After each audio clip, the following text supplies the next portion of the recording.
Alors, salut tout le monde, nous y sommes enfin. Je vous avais promis, ça fait 2 semaines qu'on se met dans l'ambiance, qu'on commence à bouger parce qu'on a une super coach qui va nous accompagner dans cette transformation.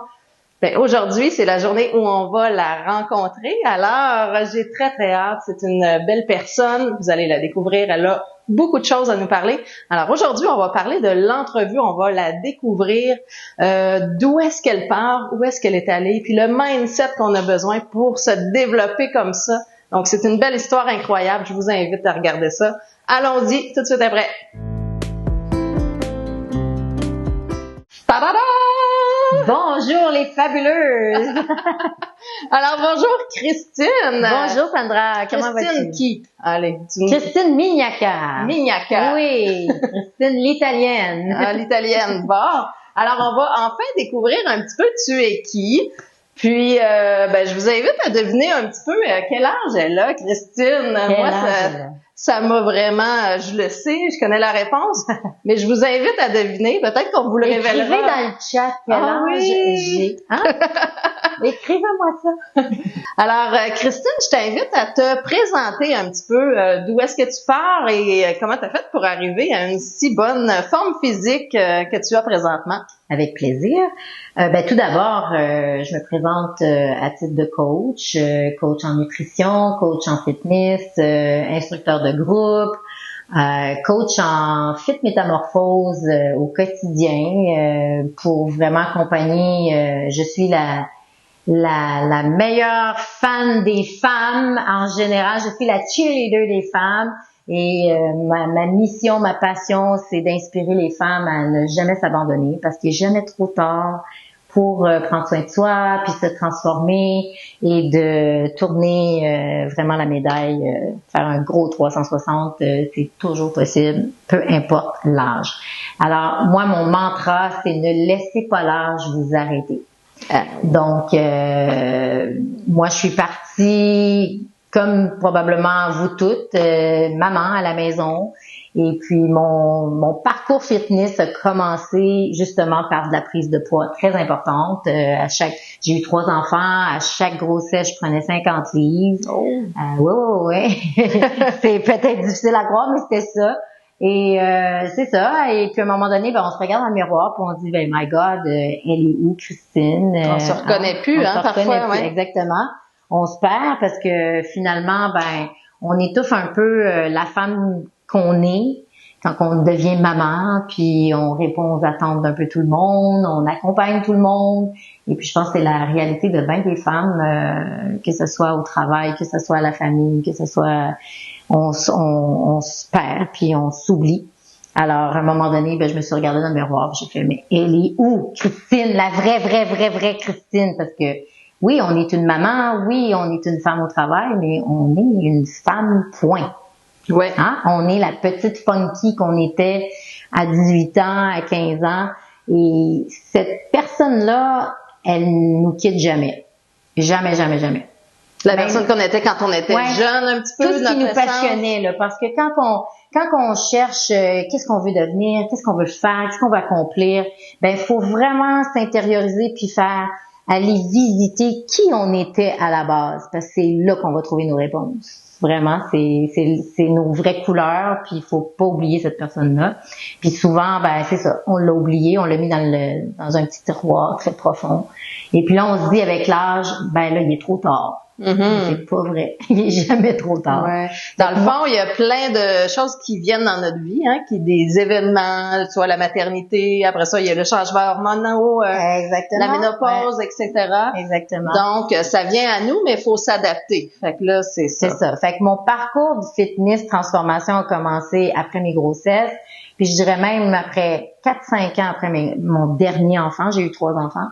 Et même mon parcours professionnel à titre de coach qui a commencé aussi au travers de ma transformation, parce que je me suis fait solliciter par une coach qui m'a demandé qu'est-ce que je faisais dans la vie, puis qui était super comment je pourrais dire, qui était impressionnée de me voir aller et qui me disait que je devais devenir coach. Puis c'est comme ça que je suis devenue coach. Fait finalement, quand on pense que il est trop tard, il est jamais trop tard parce que c'est dans ma quarantaine que mon parcours fitness et mon parcours de coach a commencé. Donc, tu avais du poids à perdre. J'avais du poids à perdre, Puis beaucoup de poids. Pour te sortir de ça, dans le fond, tu t'es mis à aller t'entraîner. Ouais, j'ai commencé, moi, dans le temps, j'allais au gym parce que mon dernier, il y avait comme une petite garderie, fait que je mettais mon dernier à la garderie pendant 1 heure. Puis j'ai commencé à m'entraîner, commencé à prendre des cours, puis j'ai commencé à être vraiment curieuse par la mise en forme. Puis j'ai toujours été quand même active, j'ai fait beaucoup de danse dans ma vie aussi. Fait que ça répondait là à des feelings que j'avais étouffés longtemps là. OK. Mais c'est ça. Puis plus j'en faisais, puis plus je voulais en faire. Puis en l'espace de 3 mois, j'ai perdu tout mon poids, vraiment. Ah oui? Oui, parce que par contre, il n'y a pas juste le fitness. J'ai changé beaucoup mon alimentation. Et puis ça aussi, c'est un gros défi chez les femmes parce que souvent, moi, j'entends souvent parler de dire mais je peux pas faire ça parce que moi j'ai une famille à nourrir, puis je peux pas nourrir ma famille comme ça, puis là j'entends toutes les histoires. Puis moi j'ai décidé parce que moi je suis italienne et je viens d'une famille, j'avais dans le temps là on est séparés maintenant, mais dans le temps j'étais mariée à un homme italien et c'était vraiment beaucoup de nourriture à faire, beaucoup de pâtes, beaucoup de toutes sortes de. Puis moi, j'ai décidé que c'était important de me choisir, fait que je faisais vraiment les repas pour ma famille. Puis moi, j'ai décidé de vraiment adopter une autre façon de manger. Puis c'est comme ça que j'ai réussi à perdre mon poids. C'est sûr qu'il y a plein de trucs qu'on peut apprendre, qu'on va apprendre à travers ta chaîne, Sandra. Oui, c'est ça. On va faire. On dévoilera pas tout aujourd'hui. Ben non. Mais en fait, je trouvais ça important que vous rencontriez parce que souvent on voit des coachs puis on se dit ils ont toujours été comme ça en forme. C'est des gens qui ont toujours été en forme.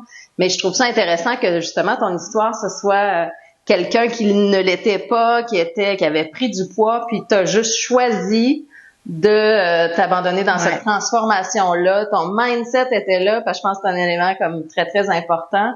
Puis t'as changé. Donc, tout le monde peut arriver à changer, là. Oui, puis il faut comprendre aussi que même dans un parcours fitness, même chez les gens très en forme, il y a des hauts et des bas dans la vie, hein. Fait que peu importe les épreuves au travers desquelles on doit passer, parfois le corps va demander un relâchement. Parce que personne ne peut être sur un high à l'infini. Fait que de temps en temps, donc, j'ai réussi à perdre mon poids, mais à travers mon processus, par exemple, lors de la pandémie, j'ai repris 25 livres, j'ai comme lâché prise, j'ai perdu mes repères, j'étais un peu dans la dépression avec tout ce qui nous arrivait là. Je suis pas à titre de victime, là, tout le monde a vécu la même chose. Ouais.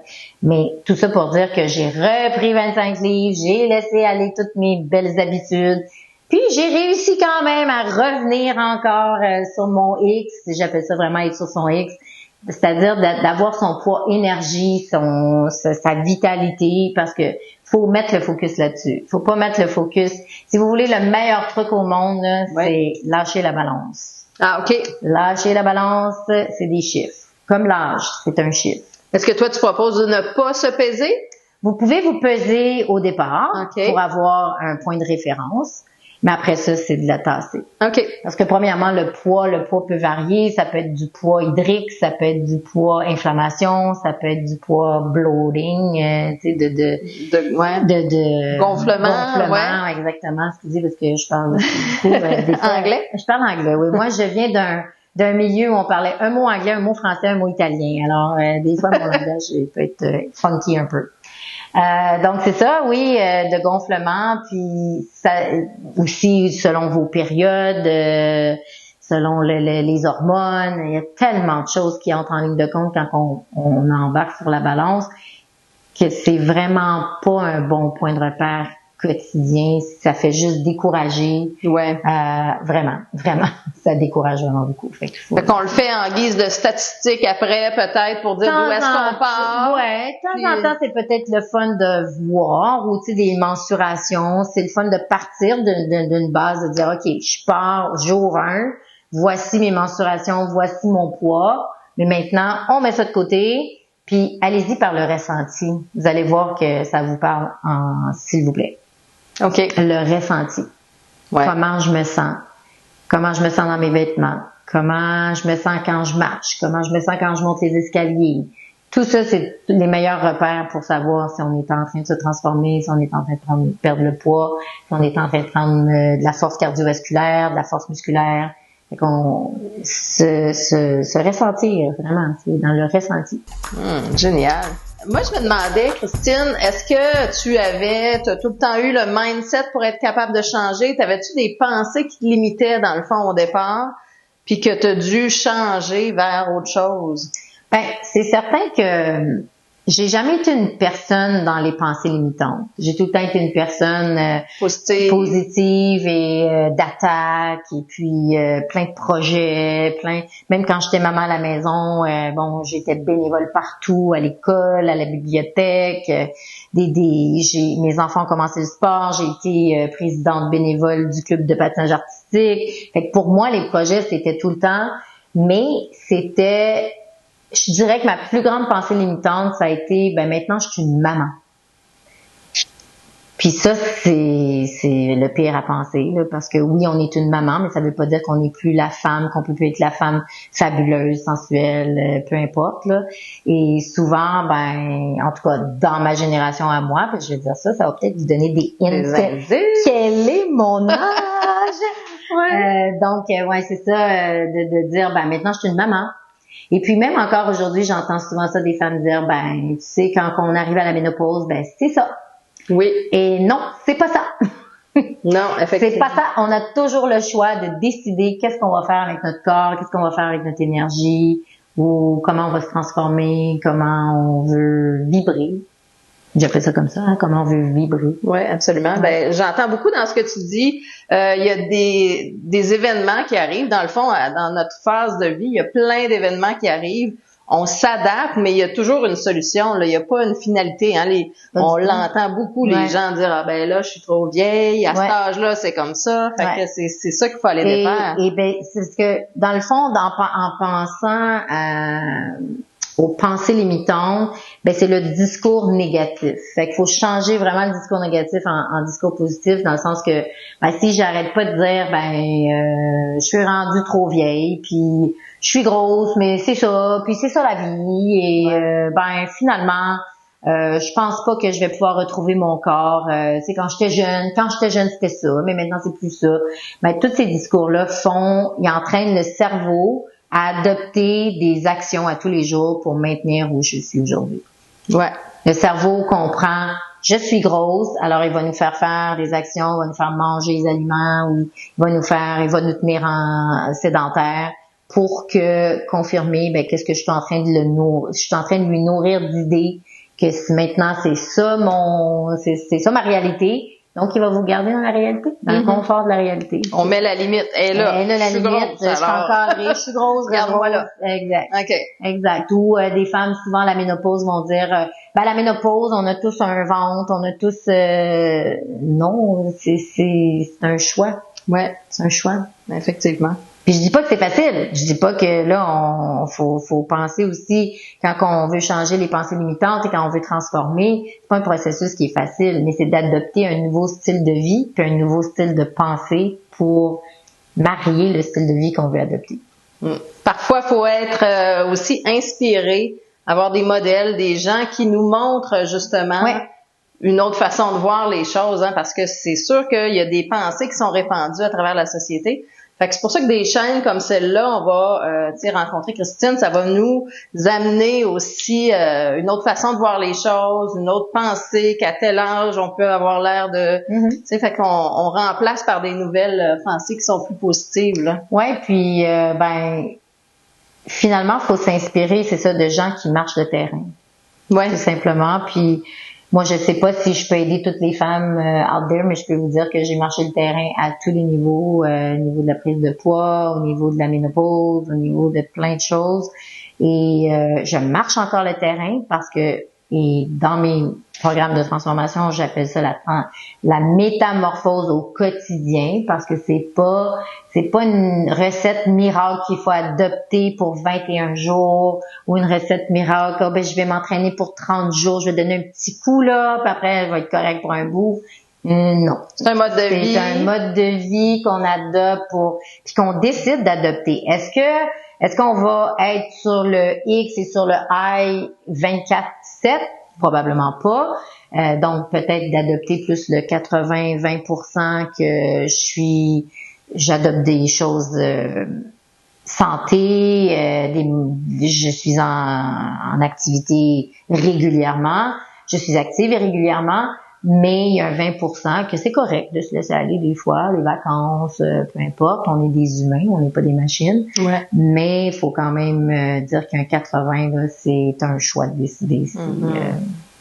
Donc, dans le fond, ça peut être des petites choses qu'on ajoute à chaque semaine, mais qu'on ajoute dans notre vie. Ouais, on l'ajoute. Quand on fait une transformation, il faut y aller vraiment progressivement. Okay. Alors, c'est pas, OK, demain, je commence une transformation, je vide le garde-manger, je remplace tout par tout ça, par ça, par A, je remplace par B. C'est pas cette façon-là qu'on y va. On y va vraiment progressivement. Et pour commencer ce processus-là, il faut se regarder dans le miroir. Alors, il faut apprendre à se connaître. Et apprendre à se connaître, c'est faire du journal. Donc, écrire. Si on écrit à tous les jours, d'une part, comment on se sent, nos émotions par rapport à où on est, par rapport à où on veut aller. Et surtout, laisser aller le passé. Parce que le passé, on peut rien y faire. Il est fini. Ouais. Fait qu'il faut vraiment partir de qu'est-ce qui se passe aujourd'hui, puis qu'est-ce que je dois faire pour changer pour le futur. Puis de regarder ce que je mange, comment je bouge, qu'est-ce que je fais dans mes journées. Alors le journal est super important.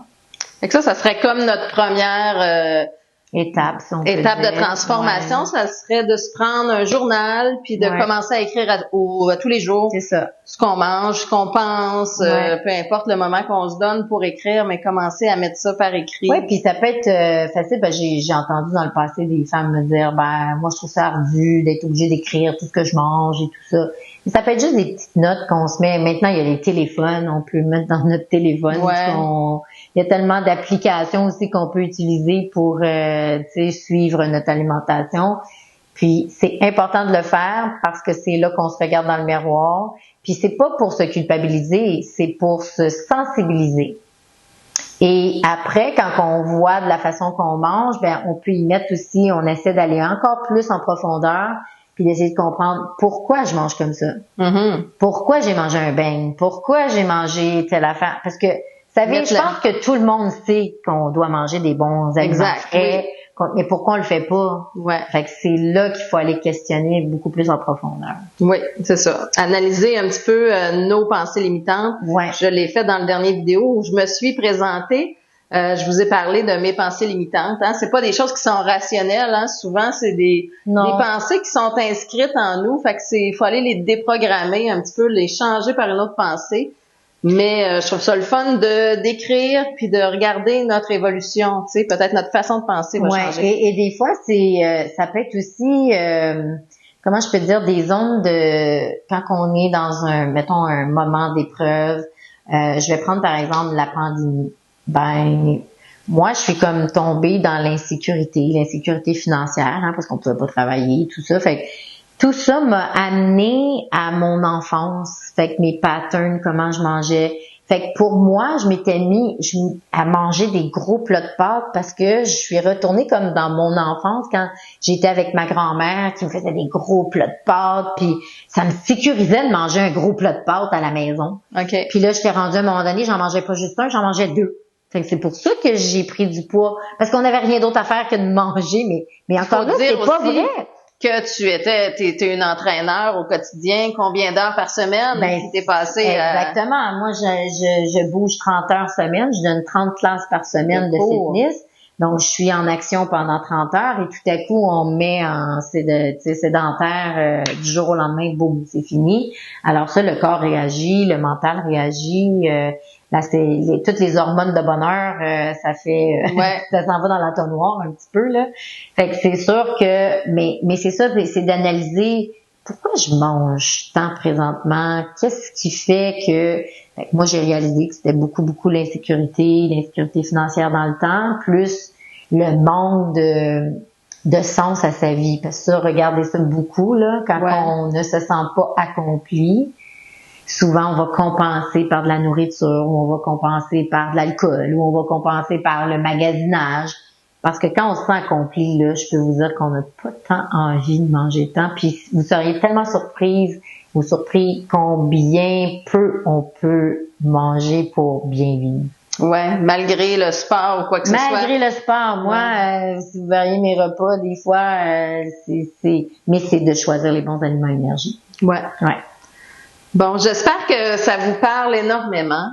On va se mettre à la première transformation qui va être d'écrire, de se prendre un journal. C'est le premier, vraiment. Faire un reflet sur nous-mêmes, puis ça, c'est le début de la transformation. J'espère que vous êtes vraiment stimulés. Je suis très contente, Christine, que tu acceptes de faire ces belles capsules, que tu m'accompagnes, parce que moi, je vais être la personne qui va se transformer à travers tout ça. Visuellement, vous allez le voir en caméra, mais on souhaite qu'il y ait beaucoup de monde aussi qui se joignent. Ben oui, c'est ça. Puis une transformation, on n'embarque pas dans un régime, mais vraiment un mode de vie. Fait que c'est ce que Christine va nous apporter au quotidien, des belles pensées, des belles façons de voir, des petites choses à changer dans nos vies. Puis c'est une évolution, donc on va développer ce mode de vie-là ensemble. Alors, allez chercher votre journal. Si vous allez chercher votre journal, dites-nous ça en commentaire, tous ceux qui s'enclenchent dans le processus.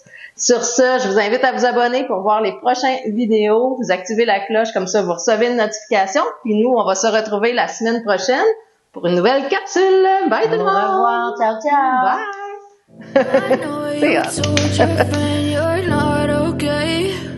And tell me what's wrong and why you never said you felt that way.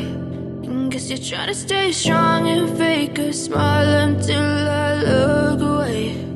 But I've known you too long, it hurts to watch your